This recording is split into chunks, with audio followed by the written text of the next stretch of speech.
ওকে, দেখো তাহলে আমরা এখানে দেখতে পাচ্ছি যে পরের যে ভ্যালুটা আছে এখানে, তাহলে নিশ্চয়ই এখানে লন 1 এর পরে আমরা আবার 3 বসাবো। এখানে 3 বসাবো, 3 বসালে লন 3 হয়ে যাবে। এটা এটা হবে লন 3। ব্যাস। তাহলে প্রথমটা ছিল লন লন 1, এই কারণে 0, কিন্তু পরেরটা লন 3, তো লন 3 এর কোনো ভালো ভ্যালু নাই, এই জন্য লন 3 এভাবেই থাক। কিন্তু লন 1 এর ভ্যালু যেহেতু 0 ছিল, তাই আমরা লিখে দিলাম। লন 3 এরও ভ্যালু আছে, কিন্তু সেটা মানে ডেসিমালে, তো ডেসিমাল কোনো ভ্যালু লেখার দরকার নেই। যদি আমরা এখন সমস্ত জিনিস জিনিস যদি এখানে বসিয়ে দিই তাহলে কেমন হবে দেখো। এই যে দেখতে পাচ্ছি 1 থেকে 3, 1 থেকে 3 মানে কি হবে, 0 থেকে লন 3 হবে, 0 থেকে লন 3। এবার যদি ভ্যালুগুলো বসিয়ে দিই তাহলে কেমন হবে, তাসফিয়া ভ্যালু বসালে কেমন হবে বলো।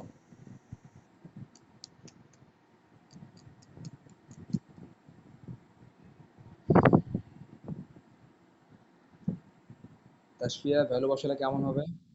এখানে দেখতে পাচ্ছি যে প্রথম কথা এখানে আমরা জেড বসায় দিলাম, তার মানে এটা হয়ে গেল কস জেড।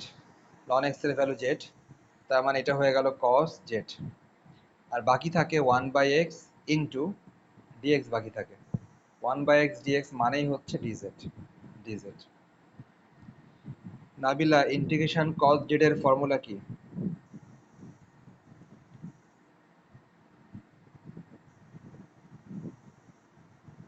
ইন্টিগ্রেশন কস জেড মাইনাস সাইন জেড হয় যদি তুমি ডিফারেন্সিয়েট করো। ইন্টিগ্রেশন করলে কস থেকে মাইনাস আসে না, শুধু সাইন। মনে রাখবা ডিফারেন্সিয়েশনের সময় কস থেকে মাইনাস সাইন আসে, কিন্তু ইন্টিগ্রেশনের সময় কস থেকে প্লাস সাইনই আসে। তাহলে এবার সাইন দিলাম, জেড এর পরিবর্তে লন 3 লিখবা, মাইনাস সাইন দিলাম, জেড এর পরিবর্তে 0 লিখবা, upper limit minus lower limit. Z এর পরিবর্তে আপার লিমিট লন 3 মাইনাস জেড এর পরিবর্তে লোয়ার লিমিট 0। সাইন লন 3 থাকলো, পরে দেখতে পাচ্ছি সাইন 0, সাইন 0 এর ভ্যালু কিন্তু আবার 0। আলটিমেটলি সাইন লন 3 হবে আমাদের আনসার। সাইন লন 3 এটাই হবে আমাদের আনসার।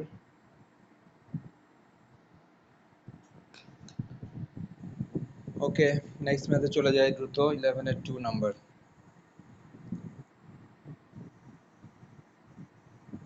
11 এর 2 নাম্বারে যে ম্যাথটা আছে সেখানে লেখা আছে 1 থেকে ই স্কোয়ার, 1 থেকে ই স্কোয়ার, আর ভেতরে আছে হচ্ছে 1/x into x into 1 plus ln x whole square.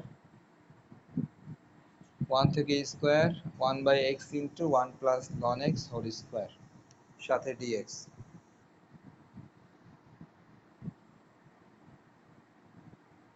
কাকে জেড ধরবো কে বলবা, দুইজনের মধ্যে একজন বলো যে কাকে জেড ধরবো। তাহলে আমরা বলেছিলাম যদি এরকম পাওয়ার থাকে অথবা হোল স্কোয়ার থাকে, তখন ওইটার ভেতরেরটাকে জেড ধরবা। সো পাওয়ার যেহেতু আছে, পাওয়ারের ভেতরেরটাকে জেড ধরবা, 1 প্লাস লনেসকে জেড ধরবা। তাহলে আমরা পাওয়ারের ভেতরেরটাকে জেড ধরার নিয়ম এটা আমরা আগেই বলেছিলাম, 10.3-তে বলেছিলাম এগুলা। 1 প্লাস লনেসকে জেড ধরলাম। তাহলে আমরা সবাই জানি যে যেটাকে জেড ধরা হয় ওইটাকে নিশ্চয়ই ডিফারেন্সিয়েট করা হয়। তাহলে 1কে ডিফারেন্সিয়েট করলে 0 হবে, লনেস থেকে আসবে 1/x, সাথে লেফট সাইডে অটো ডিএক্স আসবে, রাইট সাইডে অটো ডিজেড আসবে। সব কিছু মিলিয়ে দেখতে পাচ্ছি 1/x ইন্টু ডিএক্স, যেহেতু জিরোর কোনো ভ্যালু নাই সুতরাং এই জিরোটা নিশ্চয়ই বাতিল, শুধুমাত্র 1/x ডিএক্স থাকবে।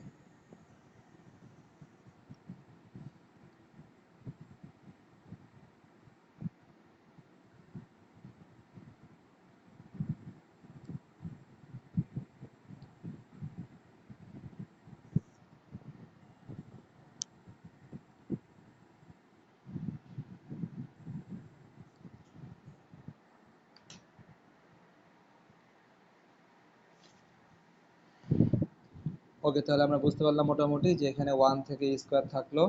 আচ্ছা, এবার তাহলে কি করতে হবে, এবার আমরা এই ভ্যালুগুলো নিশ্চয়ই বসাবো। এই বলো, একটা বলো তাসফিয়া, আর একটা বলো নাবিলা। এই যে এটা তাসফিয়া, এটা তাসফিয়া, এটা নাবিলা। বলো যারটা সে বলো। কত আসে বলতে পারবা? এই তাসফিয়া তুমি তোমারটা বলো দেখি।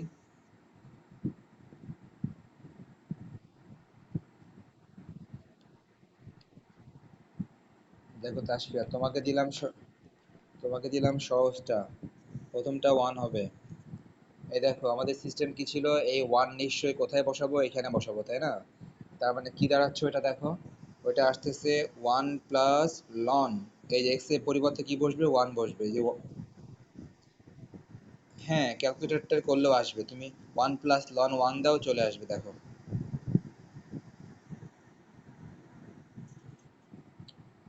আর দেখো ক্যালকুলেটর ছাড়া দেখো, ক্যালকুলেটর ছাড়া হচ্ছে লন ওয়ান জিরো হয় না।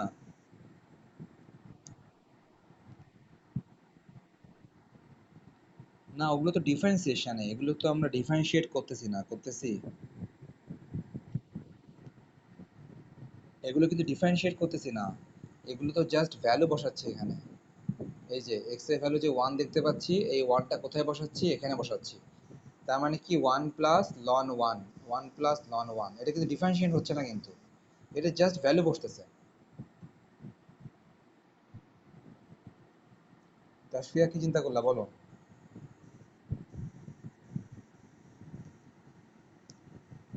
এই যে ওয়ান প্লাস লন ওয়ান, লন ওয়ানের ভ্যালু কত, লন ওয়ানের value zero, ultimately one plus zero মানে ওয়ান। এই যেটা ওয়ান চলে আসলো। এবার দেখো পরেরটা দেখো, পরেরটা হচ্ছে এ স্কোয়ার, এ স্কোয়ার কোথায় বসবে, নিশ্চয়ই এখানে বসবে। তাহলে কি হবে দেখো, ওয়ান প্লাস লন ই স্কোয়ার। তুমি যদি এটাকে ক্যালকুলেটারে দাও তাও সরাসরি চলে আসবে, আর তুমি যদি ক্যালকুলেটর ছাড়া করতে চাও সেটাও করা যাবে। তো আমি ক্যালকুলেটর ছাড়াই করে দিচ্ছি, ক্যালকুলেটর দিয়ে তো তোমরা করতে পারবা, বসালে চলে আসবে। কিরকম দেখো, ওয়ান প্লাস, এই যে লনের ক্ষেত্রে একটা নিয়ম ছিল, লনের ক্ষেত্রে যদি পাওয়ার থাকে সে পাওয়ারটা সামনে চলে আসে। এগুলো কিন্তু কোনো ডিফারেন্সিয়েশন বা অন্য কোনো নিয়ম না, এগুলো সে ক্লাস নাইন টেনের নিয়ম। হ্যাঁ নাইন টেনের নিয়ম, যখন ডিফারেন্সিয়েশন ছিল না। লন ই স্কোয়ার, পাওয়ার থাকলে লনের ক্ষেত্রে পাওয়ার থাকলে পাওয়ারটা সামনে চলে আসে।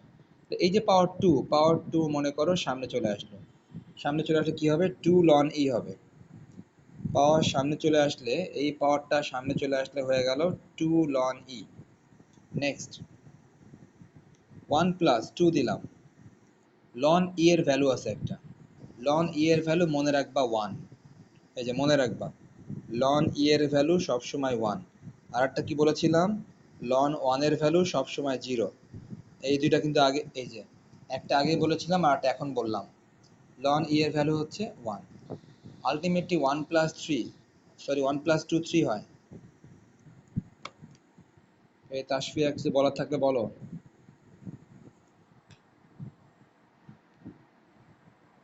নাই সে, তাসফিয়া নাই। এই কি তাসফিয়া নাই, শুধু নাবিলা। এতক্ষণ যে বক বক করলাম নাবিলা, শুধু তুমি শুনলা। এই হলো অবস্থা। আচ্ছা ঠিক আছে, আমরা কন্টিনিউ করতে থাকি।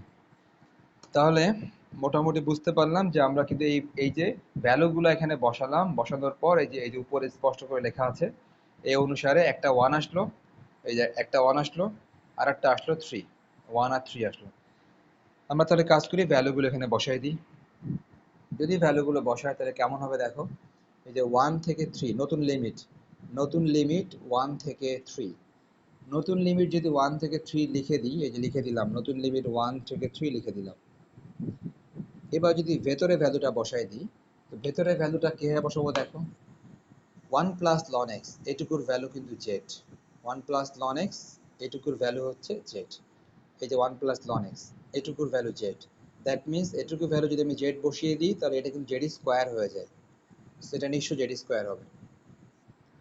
তাহলে আর কি বাকি থাকে, যদি এটুকু জেড স্কোয়ার হয়ে থাকে, আর বাকি থাকে হচ্ছে one by x into dx, one by x into dx বাকি থাকে। এই দেখো ওয়ান বাই এক্স ডিএক্স, এটুকুর ভ্যালু হচ্ছে ডিজেড। সো বাকিটুকুর ভ্যালু বসিয়ে দিলাম ডিজেড। এখন আমাদেরকে ইন্টিগ্রেশন করতে হবে। তো ইন্টিগ্রেশন করার ক্ষেত্রে 1/z² যদি আমরা উপরে উঠাই দিই, এটা z⁻⁻2 হবে। 1/z² যেটা ছিল এটাকে উপরে উঠাই দিলে এটা z⁻⁻2 হয়ে যাবে। নেক্সট z⁻⁻2 যখন হয়ে যাবে তখন কি হবে, তখন হচ্ছে যে ইন্টিগ্রেশন z⁻⁻2, z⁻⁻2 কে তুমি যদি ইন্টিগ্রেশন করো তাহলে কত হবে নাবিলা, তুমি বলার চেষ্টা করো তো। z⁻⁻2 কে ইন্টিগ্রেশন করলে কত হবে?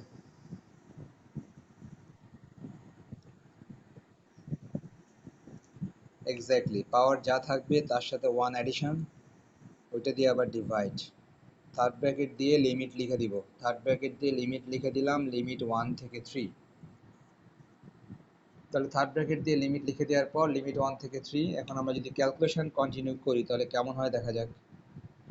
উপরে হবে z⁻⁻1, নিচে হবে z⁻⁻1।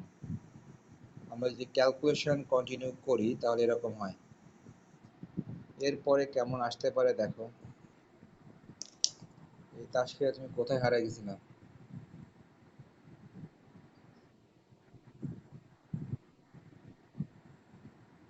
ডাটা কি আবার কিনছো?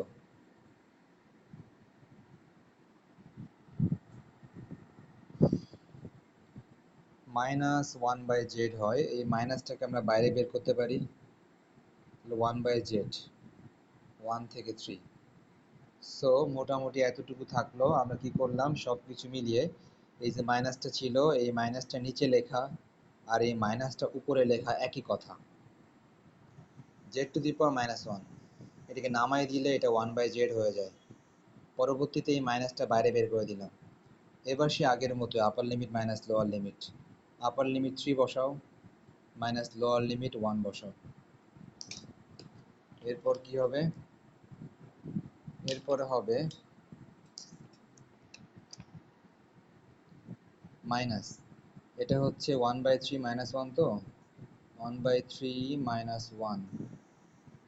তো যদি আমি এলসিএম করে দিই, এলসিএম করলে 3 যদি এলসিএম হয় 1 - 3 মাইনাস উপরে -2/3, সব কিছু মিলিয়ে আসে 2/3। সব কিছু মিলিয়ে দেখো 2/3 আনসার। সব কিছু মিলিয়ে 2/3 আনসার আসে। তাসফিয়া তোমার কতদূর কি অবস্থা বলো। দেখো সবাই, দেখতে পাচ্ছি ম্যাথটা 12-এ 2 নাম্বার ম্যাথ। 12-এ 2 নাম্বার ম্যাথে আমরা যথারীতি আবারও জেড ধরবো। 12-এ 2 নাম্বার ম্যাথে যথারীতি আমরা আবারও জেড ধরবো। তাহলে জেড যদি আমরা ধরতে চাই তাহলে সেটা কেমন হবে বা কাকে জেড ধরতে পারি, কেউ কি বলতে পারবা?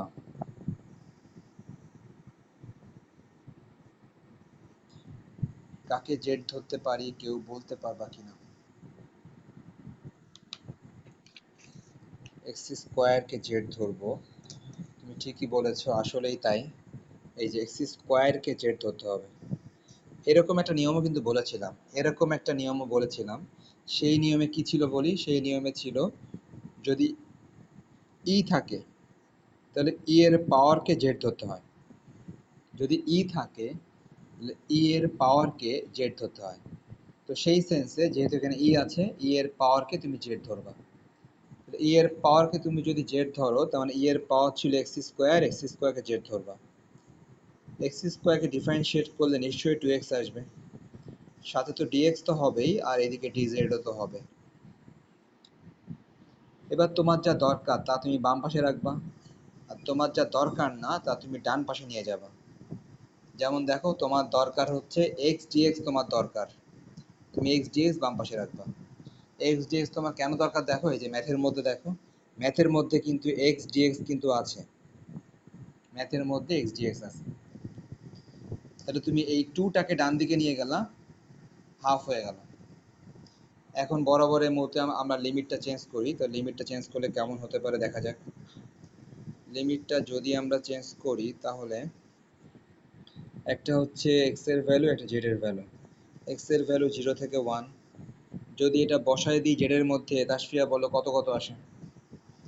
জেডের মধ্যে বসাই আমরা এই ভ্যালুগুলা 0 আর 1 এখানে বসালাম। এখানে বসালে 0 বসালে 0 আসে, আর 1 বসালে 1 আসে। সো জেডের ভ্যালু 0 আর 1ই আসে। 0 আর 1 বসালে 0 আর 1ই আসে। চেক করে দিই সব কিছু। লিমিট 0 টু 1, ভ্যালু বসালে e to the power Z. সাথে নিশ্চয়ই সবাই জানি যে এক্স ডিএক্স থেকে আসবে half DZ. Half DZ.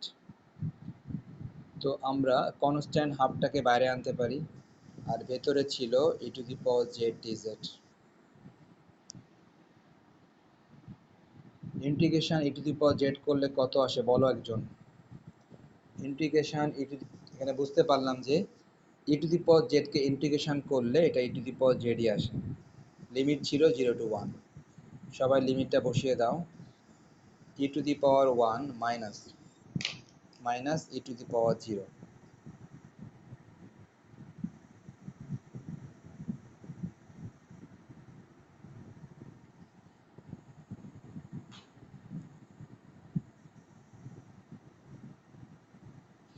e minus এই যে e টু দি পাওয়ার 0 মানে হচ্ছে 1। এই ছিল ব্যাপার।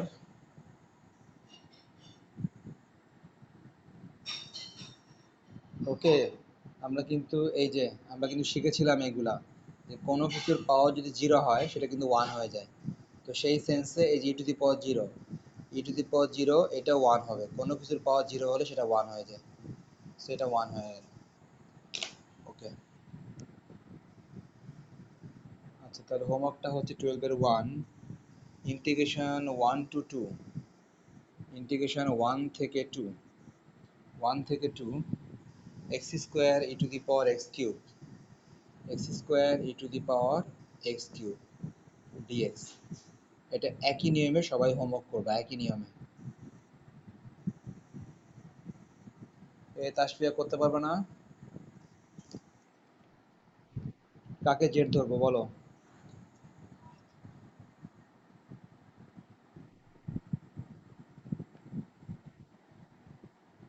এক্স কিউবকে জেড ধরলাম, হ্যাঁ। এক্স কিউবকে ডিফারেন্সিয়েট করলে কত আসে বলতে পারবা? কত আসে? ব্যাস শেষ। ওকে, তাহলে বুঝতে পারলাম এক্স কিউবকে জেড ধরবো, আর এক্স কিউবকে ডিফারেন্সিয়েট করলে আসে 3x স্কোয়ার। ব্যাস, তারপরে আগের নিয়মে করবো আর কি। ওকে, এখন তাহলে নেক্সট ম্যাথে যাই। টি টু দি পাওয়ার এক্স না বেরা বলছো, তার কারণ এই যে হোল স্কোয়ার দেখতে পাচ্ছি, হোল স্কোয়ার, হ্যাঁ হোল স্কোয়ার থাকলে এটা আর কি। আর যেহেতু এখানে হোল স্কোয়ার আছে, তো হোল স্কোয়ার থাকলে হোল স্কোয়ারের ভিতরেরটা, এরকম কিন্তু একটা কথা ছিল, হ্যাঁ। হোল স্কোয়ার থাকলে হোল স্কোয়ারের ভিতরেরটাকে জেড ধরতে হয়। তাহলে এখানে আমরা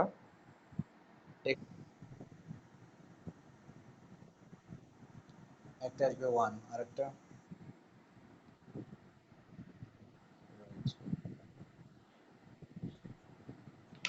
ওকে ই হবে, হ্যাঁ।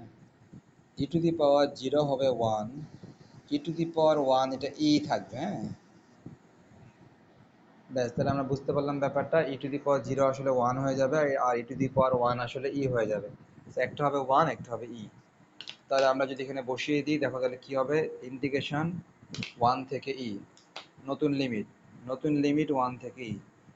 ভ্যালুগুলো যদি বসাই, 1 প্লাস জেড স্কোয়ার হবে নিচে, ভ্যালু বসালে নিচে হবে 1 প্লাস জেড স্কোয়ার। তাহলে আর কি বাকি আছে দেখো, বাকি আছে ইএক্স ইন্টু ডিএক্স বাকি আছে। ইএক্স ইন্টু ডিএক্স, দেখো সবাই এই যে ইএক্স ডিএক্স এর ভ্যালু হচ্ছে ডিজেড। সো আমরা দেখতে পাচ্ছি ex into dx, ex dx এর ভ্যালু ডিজেড। সো আমরা লিখে দিই এটার ভ্যালু হচ্ছে ডিজেড পাশেরটা। এটার ফর্মুলা কে বলবা? ইন্টিগ্রেশন দিস, ইন্টিগ্রেশন এটার ফর্মুলা একজন বল।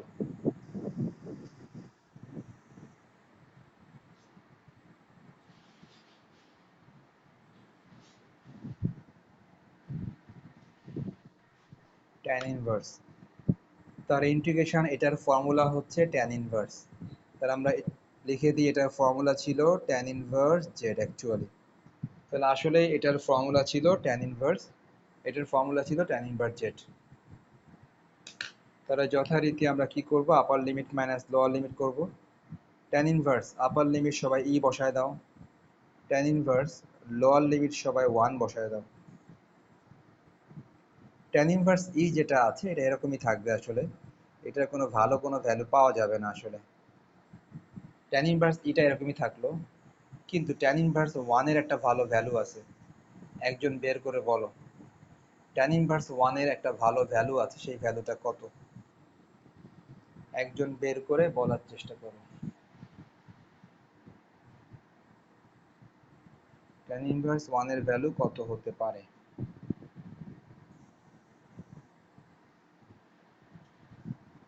কোথায় কেউ নাই? 45।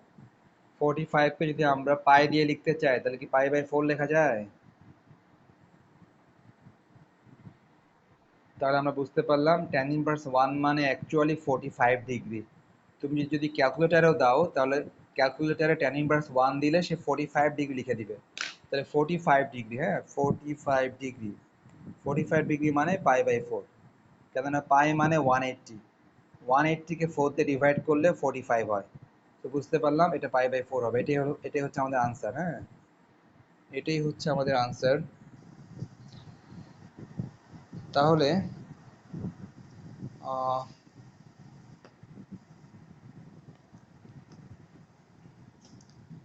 এখনই আবার মিটিং কেটে যাবে, এটাই সমস্যা বুঝছো। মিটিং কাটতে বাকি আছে আর মাত্র 6 মিনিট, 6 মিনিট পর মিটিং কেটে যাবে। তাহলে আমাদের এরকম রাউন্ড ফিগারেই থাক বুঝছো, যে 12 নাম্বার পর্যন্ত আমাদের হলো। হ্যাঁ, 12 নাম্বার পর্যন্ত আমাদের করা হলো। সবাই মনে রাখো যে 12 নাম্বার পর্যন্ত হয়ে গেল।